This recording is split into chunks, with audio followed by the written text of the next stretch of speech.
Let's continue here with Egyptian Heaven and Hell by E.A. Wallis Budge, Book 3. Volume 3 is the contents of the books of the other world described and compared.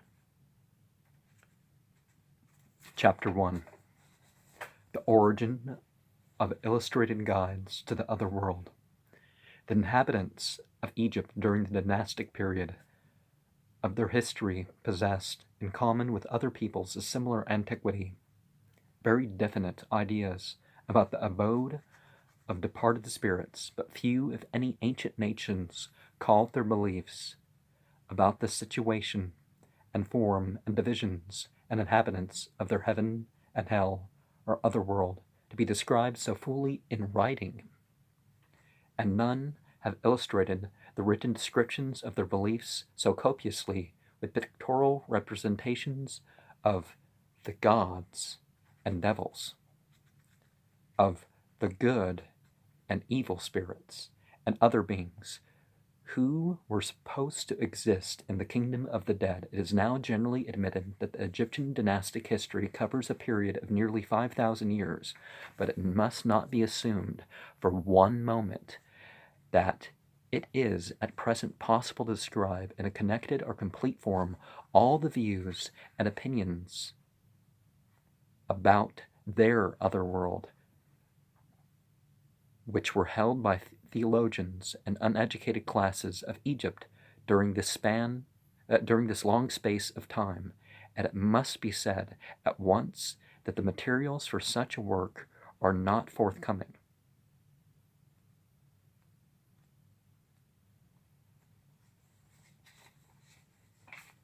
All that can be done is to collect from the copies that have come down to us of the books which relate to the state and condition of the dead, and to the abode of the departed spirits, the beliefs which are enunciated or referred to therein, and taking them so far as possible in chronological order, to piece them together and to make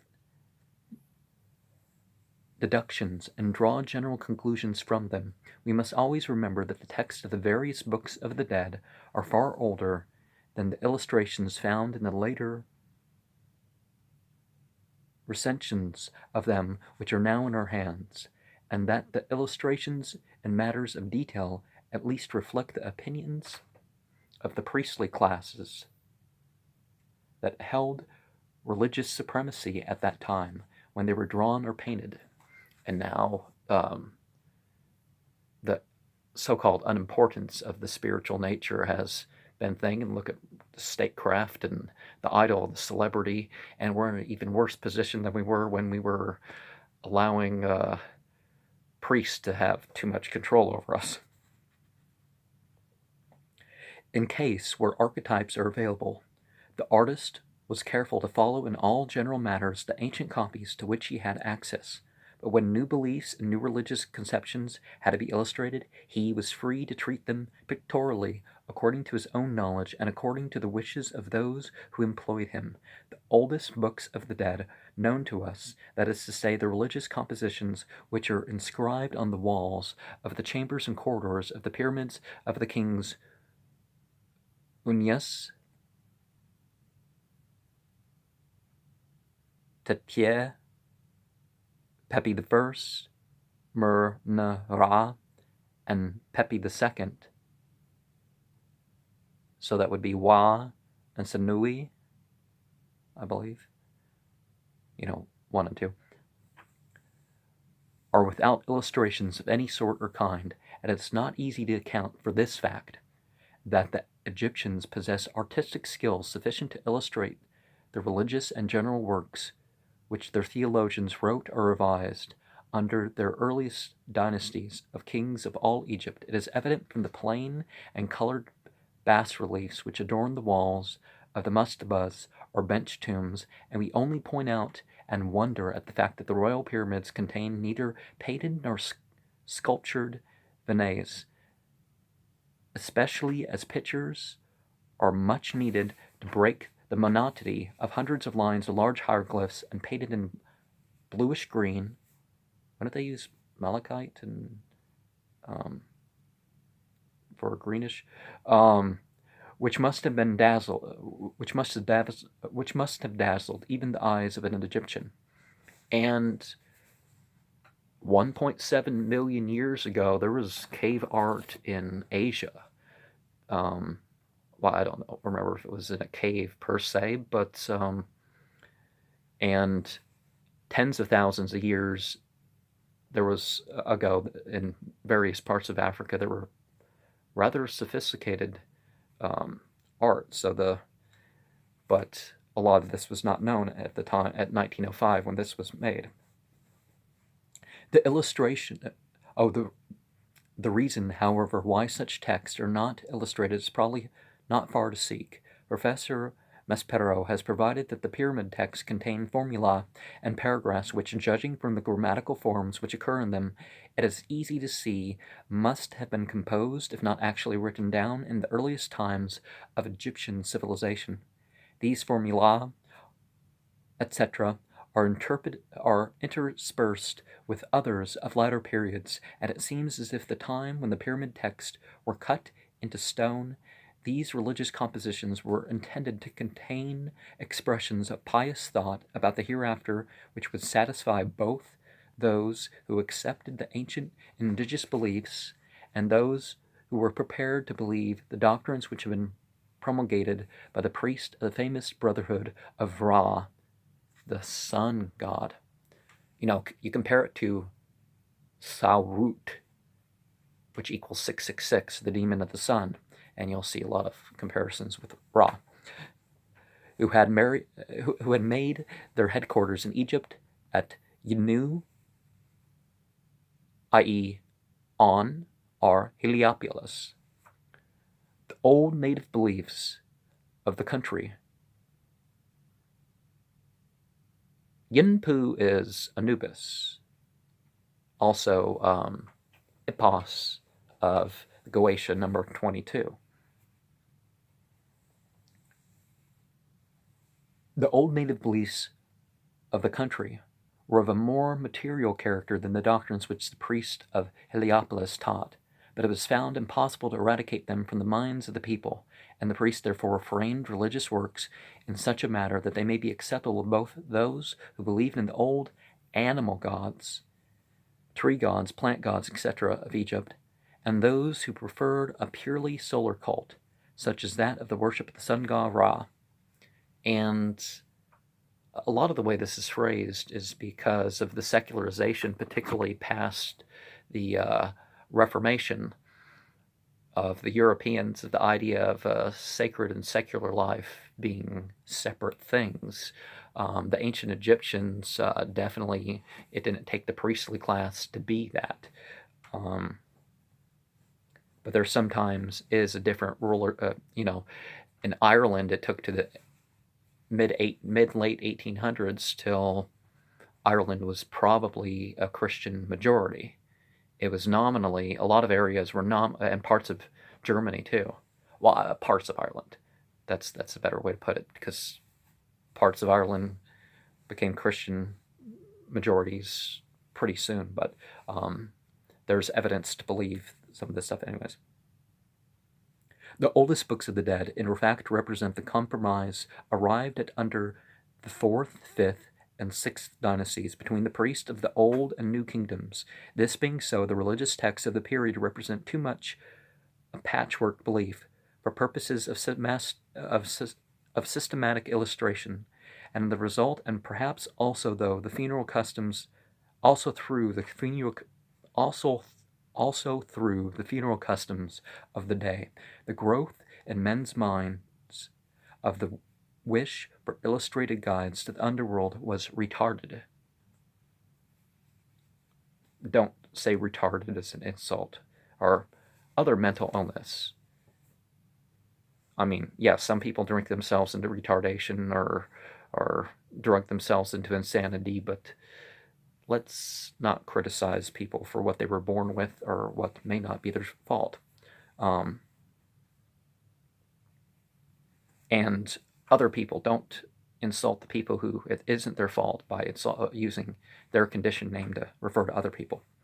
When the glory of sovereignty departed from the kings who held court at Memphis after the end of the rule of the Sixth Dynasty. The system of the solar theology, which has been promulgated in Lower Egypt by the priest of Heliopolis, began to make its way into Upper Egypt, and wherever it came, it assumed a leading position among the religious systems of the day. The kings of the 7th and 8th dynasties, like those of the 3rd, 4th, and 6th, came from Memphis, but they had comparatively little power in the land, and so far as we know, they did not build for themselves pyramids for tombs, and there is no evidence forthcoming to show that they filled the walls of their sepulchres with religious texts. They carried on neither wars nor building operations of any importance, and it seems that their tombs were neither large nor magnificent. Owing to their feeble rule, the governors of Sutun, Henan, and Heracleopolis, and those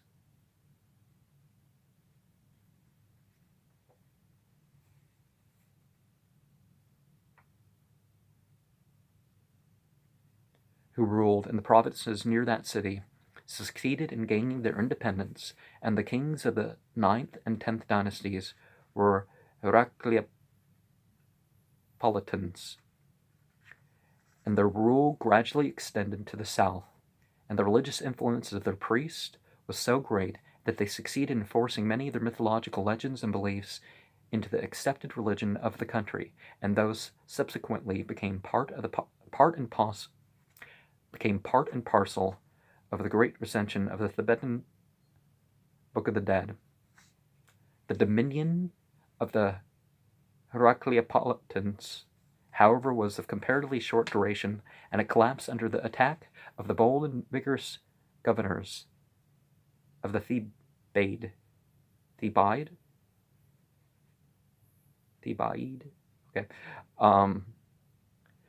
whose capital was at Thebes.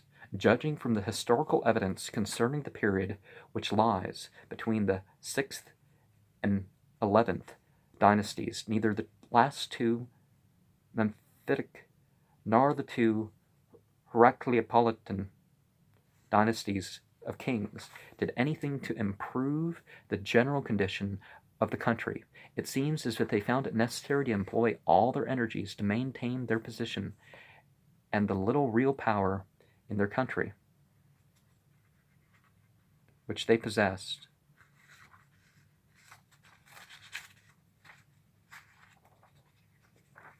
As this was the case, we need not wonder that all magnificence disappeared from funerary rites and ceremonies, and that the tombs of the period were small and unimportant. The entities were worshipped and the dead were buried as matters of course, but it goes without saying that kings whose authority was not consolidated and whose power was ineffective, except in the immediate neighborhood of the towns in which they lived, who were unable to wage wars in Syria and Sinai, and to bring back much spoil, could neither establish colleges of priests nor endow new temples. For in ancient Egypt, as elsewhere, the fortunes of the gods and the wealth of their sanctuaries increased or declined according to the inhabitants of the land were according as the inhabitants of the land were prosperous or otherwise. Kind of implies we're talking egregors or we're talking projections upon actual names or of divinity or different entities that, because even a jinn would not need humans to maintain it, would it? Because it has respite. Similarly, also, when the community was suffering from the evil effects of a long period of civil wars and business was at a standstill, and farmers were unable to carry on the usual agricultural operations on which both the government and the priesthood ultimately depended for support, it was impossible for men to bury their dead with all the pomp and ceremony which were the characteristics of the funerals in times of peace and prosperity.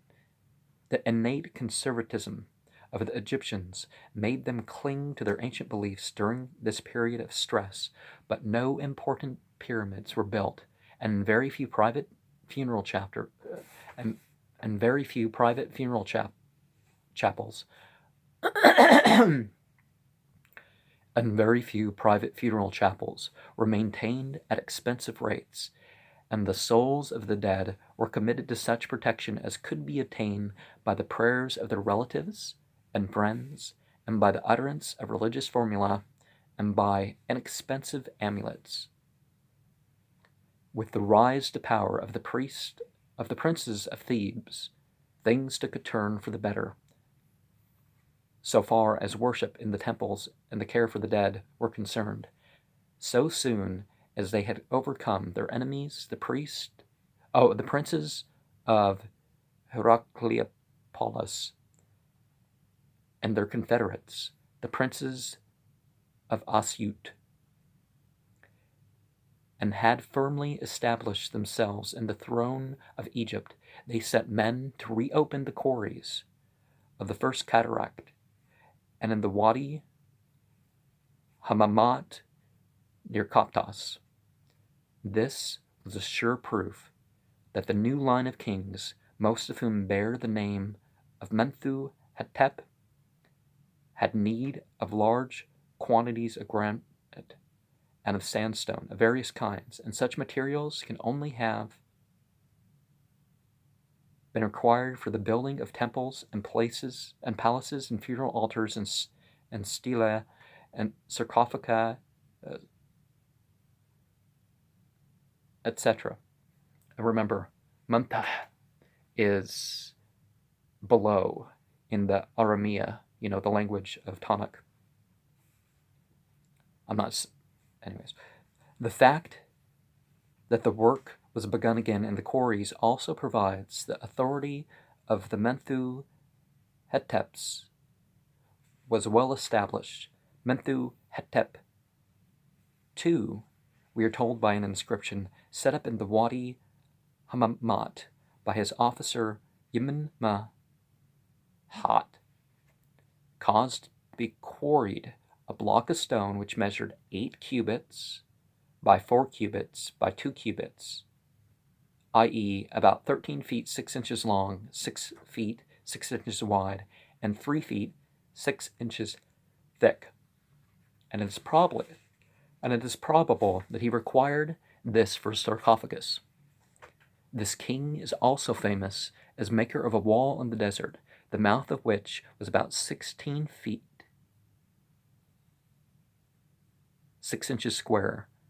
And at one time he employed several thousands of men, including 3,000 carriers or boatmen in his stoneworks. His successor, Menthu Hetep III, continued the work in the quarries and built himself a pyramid called Khu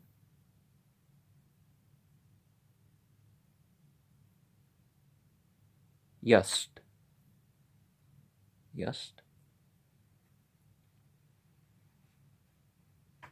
Khu Yus. Ooh. Might be better because you just have the yes. And then the pyramid, you have that bird with the thing hanging off, and you have the seat, and you have the 3 lines, ooh, and then you have the capstone of the pyramid. And the mountain of Chesert at Thebes, which may now be identified with that portion of the great Theban cemetery to which the name Deir al-Bahari was given by the Arabic-speaking Egyptians. This building is mentioned in the Great Abbot Papyrus preserved in the British Museum, number 10,221, where it is declared to have been found unviolated by the members of the commission, which was appointed to inquire into the conditions of the royal tombs after the robberies which had taken place in them about the period of the rule of the priest-kings of Thebes, BCE 1000. The remains of the tomb of Menthu Hetep III have been recently discovered, and though, at the time of writing, it has not been completely excavated, sufficient has been done to show that it is a very remarkable building. It is clear that the lower part of it is rectangular, and that it was surrounded by a colonnade. The outside is cased with limestone slabs, behind which is a wall of rough and heavy nodules of flint, and the middle is filled with rubbish and loose stones. And see a letter in the Times of June 22nd, 1905, page 4, on the most ancient temple at Thebes by Professor E. Neville and Mr. H.R. Hall.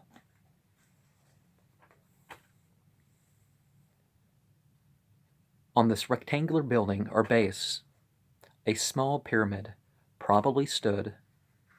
At least this is what we should expect. The remains already excavated prove that this base was surrounded by a triple row of columns, which supported a ceiling and formed a hypostyle passage or colonnade, which must have been quite dark, or nearly so, like the ambulatories surrounding the shrines of later temples, for the outside was closed by a thick wall.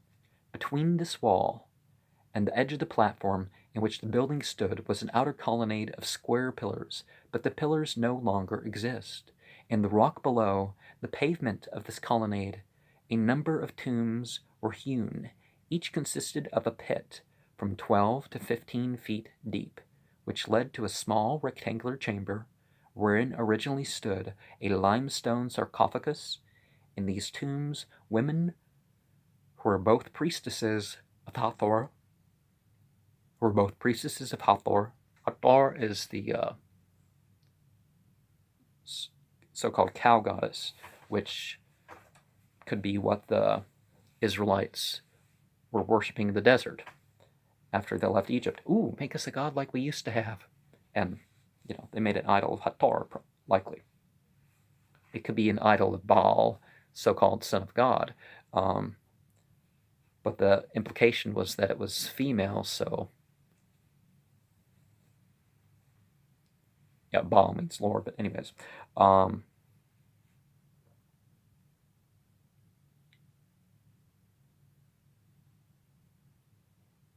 Priests of Hathor and members of the royal harem were buried, and further excavations will reveal that Mentuhotep's high officers of state were buried in somewhat similar tombs in the immediate neighborhood of the remarkable monument which the Egypt Exploration Fund has brought to light through the exertions of Professor E. Neville and Mr. H.R. Hall. The facts given above indicate that the Mentuhotep III built a splendid tomb at Thebes, and it seems that in certain particulars he copied the royal pyramid tombs of the 4th, 5th, and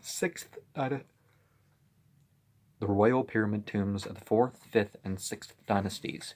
It is unlikely that the superstructure which he set upon the rectangular base to which the reference has been made above, and which is assumed to have been in the form of a pyramid, was as large as any of the important pyramids of Giza, and the base on which it rested is a new and interesting fact in Egyptian architecture.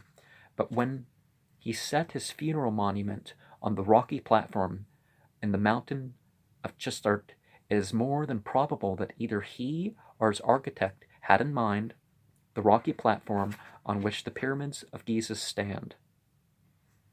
And it seems that as if he built it on a massive rectangular base so that it may appear conspicuous and imposing from a distance. Like the earlier royal builders of pyramids, Mentuhotep built a funerary temple in connection with his pyramid, and established an order of priests who were to perform the services and ceremonies connected with his worship, and he allowed the ladies of his court to be buried round about it, just as did the kings of old, who reigned at Memphis. The great features of Mentuhotep's monument, which is no parallel in the older pyramids in the north of Egypt, is the ramp, with a double row of square columns on each side of it, which he built on the front or eastern face of the temple platform.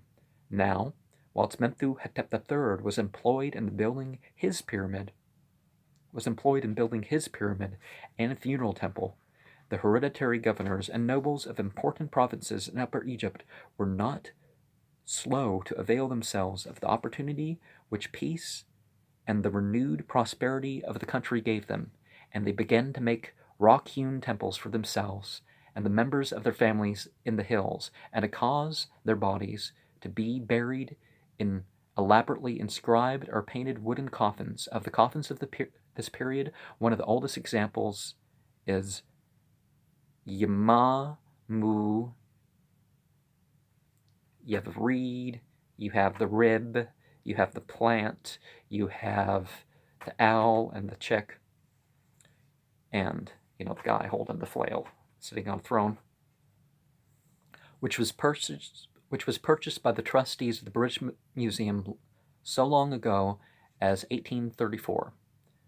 On the inside of this coffin is inscribed in black ink, in the hieratic character, a series of texts which are extracts from the Heliopolitan recension of the Book of the Dead. These are enclosed with a colored border formed of rectangles painted in blue, green, yellow, and red. Above the text are carefully drawn and painted as nearly as possible in their natural colors representations of most of the objects which the deceased hoped he would use in the underworld, and these pictures prove that the knowledge of the elaborate funeral rites and ceremonies which were observed at Memphis under the 4th dynasty had descended in a complete state to the period which Yamamu's coffin was made and ornamented. In connection with Yamamu's coffin,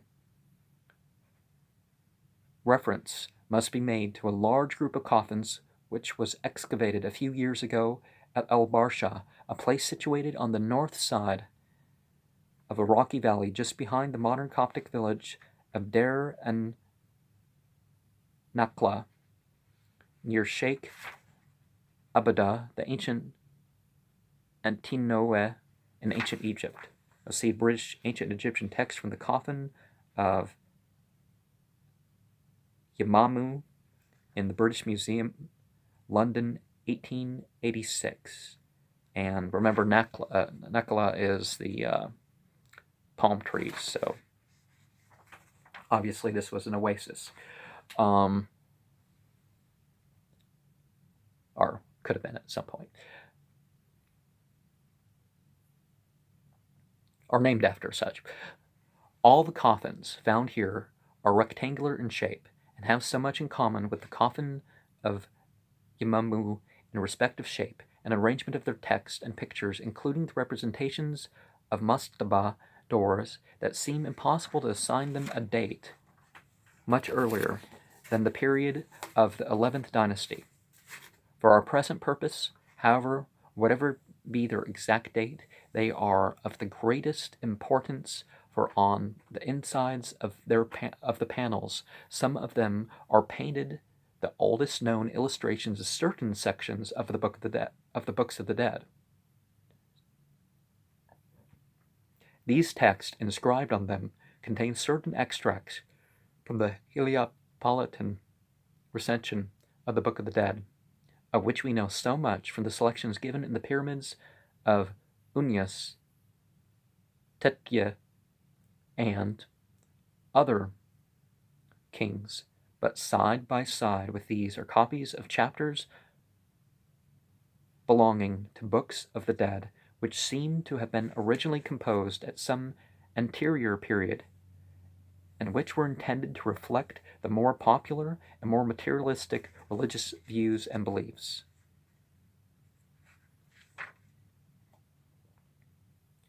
Among such books to be mentioned, the Book of 2a, or the 2 of the Blessed Dead, of which a version inscribed on a coffin in the Berlin Museum has been recently published. The rubrical direction of this work show that it was compiled when the implicit belief existed in the minds of Egyptians so as to the efficacy of certain words of power. Hakau, you got the twisted rope, you have the, those hands there, you have the vulture, and you have the chick, and you have the guy with his hand sitting with his hand in his mouth, and you have things, so Oh, maybe u. So hakau, hakau. Okay.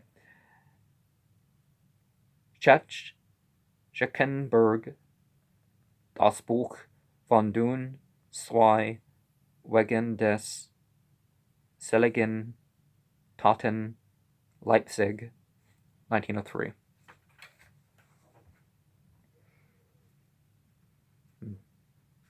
And pictures of the entities, and it is clear that many portions of it are purely magical and were intended to produce very material results. Thus, concerning one passage, a rubric says, "Whosoever knoweth this chapter may have union with women by night or by day, and the heart of the women shall come to him whensoever he would enjoy her." This rubric follows a text in which the deceased is made to pray for the power of the generation similar to that possessed by the entity Beba, and for the will and opportunity of overcoming women. It was to be written on a bandlet which was to be attached to the right arm. Moreover, the soul which had knowledge of certain sections of the work would live among the living ones, and would see Osiris every day, Ythir, and would have air in his nostrils, and death would never draw nigh to him. The illustrations which accompany the text on the coffins from Al-Barsha make it evident that under the 11th dynasty, the Egyptian theologian had not only divided the underworld in his mind into sections with doors, etc., but he was prepared to describe that portion of it which belonged to it, the blessed dead, and to supply a plan of it, besides the sections from the pyramid text, to which reference has already been made, and the Book of Two Ways, and the coffins of Al-Barsha. Something is from page 49, 1-9, page 51, 111, see page 49, 4 through 9. And I'll finish. Contain a number of texts at various lengths, many of which have titles and resemble in form the chapters of the Tibetan recension of the Book of the Dead. Examples of these have been published in Professor Maspero's Recueil de Travaux, Tome 16, page 64, by M.P. Lacau. A chapter of the seven addresses the homage, the book of the demoness Mahurut, chapter of the resembling of the kinsfolk of the man of the nectar cart, chapter of the driving of the Kamka, chapter of setting out for Orion, etc. So I'll continue this later. Sharma. Peace be upon you.